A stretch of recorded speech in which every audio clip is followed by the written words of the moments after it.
নবী আমি আপনার সাথে জিহাদে যাব। বিশ্ব নবী ডেকে বলে সাহাবী তোমার মা কি বেঁচে আছে? বলে হ্যাঁ। বলে যাও মায়ের সেবা করো, এটাই তোমার জন্য জিহাদ। আল্লাহু আকবার বলেন। তাহলে মা কত দামি আপনাকে কেমনে বুঝাবো? হাদিস শরীফের ভিতরে আসছে বাজার কোন সন্তান যদি পিতামাতার চেহারার দিকে মায়ার নজরে ভালোবাসার নজরে তাকায়, পিতামাতার চেহারার দিকে মায়ার নজরে ভালোবাসার নজরে তাকাইতে দেরি, এমন নামায় আল্লাহ কবুল হজের সব লিখে দিতে দেরি করবে না।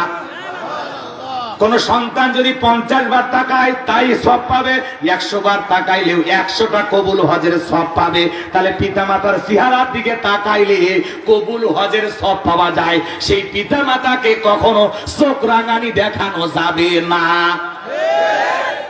নবী আমি আপনার সাথে জিহাদে যাব। বিশ্ব নবী ডেকে বলে সাহাবী তোমার মা কি বেঁচে আছে? বলে হ্যাঁ। বলে যাও মায়ের সেবা করো, এটাই তোমার জন্য জিহাদ। আল্লাহু আকবার বলেন। তাহলে মা কত দামি আপনাকে কেমনে বুঝাবো?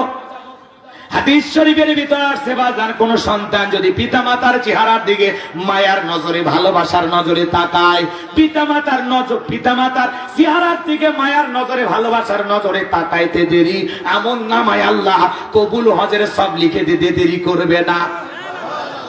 কোন সন্তান যদি 50 বার তাকায় তাই সব পাবে, 100 বার তাকাইলেও 100টা কবুল হজের সব পাবে। তাহলে পিতামাতার চেহারার দিকে তাকাইলে কবুল হজের সব পাওয়া যায়। সেই পিতামাতাকে কখনো চোখ রাঙানি দেখানো যাবে না।